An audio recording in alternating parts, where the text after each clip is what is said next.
அனைவருக்கும் வணக்கம். நம்ம இன்னைக்கு ஹிந்தி நியூஸ் பேப்பர்ல என்ன முக்கியமான செய்திகள் இருக்கு அப்படிங்கிறத பார்ப்போம்.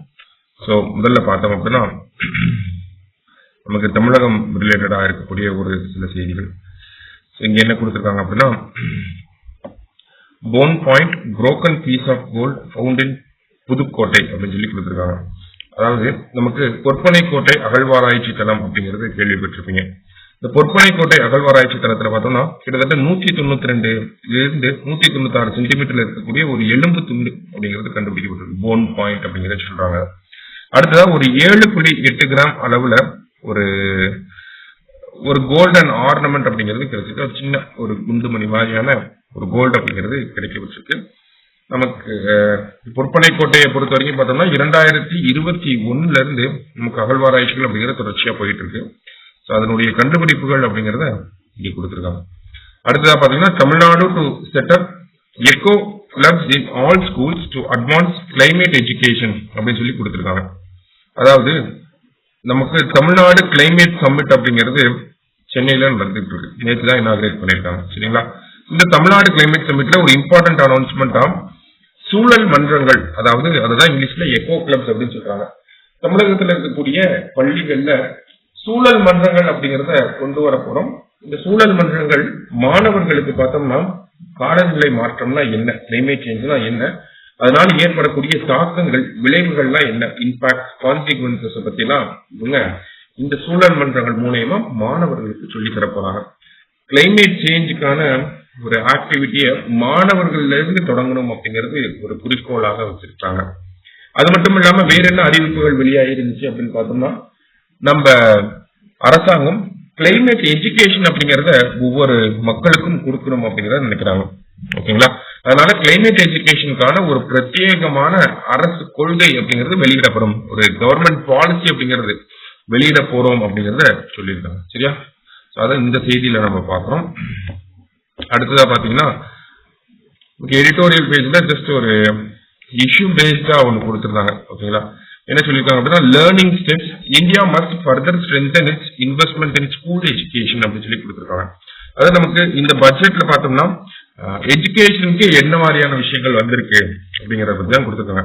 ஒரு சில அறிவிப்புகள், எக்ஸாம்பிளுக்கு பார்த்தோம்னா ஏஐ சென்டர் ஆஃப் எக்ஸலன்ஸ் அப்படிங்கறது 500 கோடி ரூபாய் செலவுல வந்து பண்ண போறாங்க.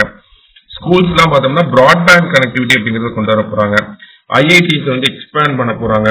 இந்தியன் நாலேஜ் சிஸ்டம் அப்படின்னு சொல்லி நெட்வொர்க் இருக்கு, அதுக்கு வந்து ஃபண்டிங் அப்படிங்கறது இன்க்ரீஸ் பண்ணிருக்காங்க. இது எல்லாமே ஓகேவா இருந்தாலுமே ஹையர் எஜுகேஷனுக்குன்னு இருக்கக்கூடிய ஒரு சில சேலஞ்சஸ் அப்படிங்கிறது இருக்கு. எக்ஸாம்பிளுக்கு யூஜிசி ரிஃபார்ம்ஸ். சமீபத்தில் UGC university grants commission higher எஜுகேஷனை வந்து அப்படியே ரிஃபார்ம் பண்றதுக்கான கைட்லைன்ஸ் எல்லாம் வெளியிட்டு சொன்னாங்க.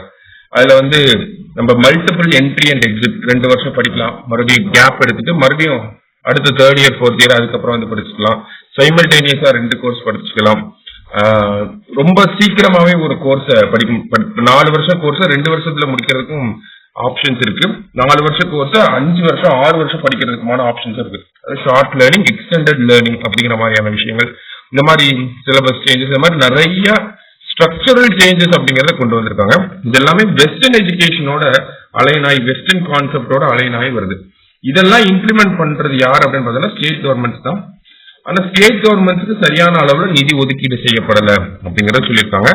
ஹையர் எஜுகேஷன் டிபார்ட்மெண்ட்டுக்கு நிறைய நிதி ஒதுக்கி இருக்காங்க, ஆனா அதை ஸ்டேட் கவர்மெண்ட்டுக்கு ஒதுக்கி இருக்காங்களா அப்படின்னு கேட்டா அது கம்மியா தான் இருக்கு அப்படிங்கறத சொல்லியிருக்காங்க. அடுத்து இன்னொரு இஷ்யூ என்ன பார்த்தோம்னா, ASER report, annual status of education அப்படிங்கிற ரிப்போர்ட். சரிங்களா?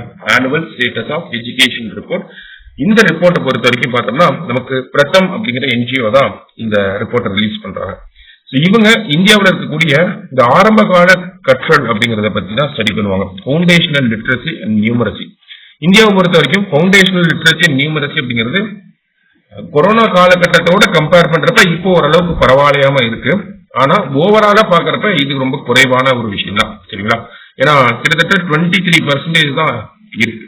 ஒரு கிளாஸ் 2 ஸ்டூடெண்ட் எடுத்து பார்த்தோம்னா கற்றல் அறிவு அப்படிங்கிறது 23% தான் இருக்கு. அப்படிங்கிறப்ப ஸ்கூல் எஜுகேஷனுக்கான ஃபண்டிங் அப்படிங்கிறது இன்க்ரீஸ் ஆயிருக்கு. இருந்தாலும் அது மாநிலங்களுக்கு இம்ப்ளிமெண்ட் ஆகுமா அப்படின்னு பார்த்தா அது கிடையாது. கேந்திரிய வித்யாலயா அந்த மாதிரி மத்திய அரசாங்க பள்ளிகளுக்கு அதிகமா காசு போகுது. ஆனா இந்த ஃபவுண்டேஷனல் லிட்ரஸி, ஆரம்ப கால கல்வியை கொடுக்கக்கூடிய அமைப்புகளாக இருக்கக்கூடியது என்ன அப்படின்னு பார்த்தோம்னா அங்கன்வாடிகள் தான். இப்ப பால்வாடின்னு சொல்றோம் இல்லையா, இந்த அங்கன்வாடிகள் அவங்களுக்கு உண்டான ஃபண்டிங் அப்படிங்கிறது கம்மியா தான் போயிருக்கு. அவங்களுக்கான ரிசோர்ஸ் அலோகேஷன் அப்படிங்கிறது இன்னும் போய் சேராது அப்படிங்கிறது தான் இந்த இடத்துல சொல்லியிருக்காங்க. ஸோ ஃபவுண்டேஷனல் லிட்ரஸி டெவலப் பண்ணணும்னா நம்ம அங்கன்வாடி ஒர்க்கர்ஸை ஃபோக்கஸ் பண்ணணும். அடுத்தது ஹையர் எஜுகேஷன்ல யூஜிசி ரிஃபார்ம்ஸ்லாம் நம்ம கொண்டு வரணும்னா ஸ்டேட் கவர்மெண்ட் ஃபண்டிங் கொடுக்கணும் அப்படிங்கிறத பத்தி இந்த ஆர்டிகல்ல பேசியிருக்காங்க. சரியா? ஸோ இன்னைக்கு இருந்த முக்கியமான ஆர்டிகல்ஸை பார்த்திருக்கோம். தேங்க்யூ.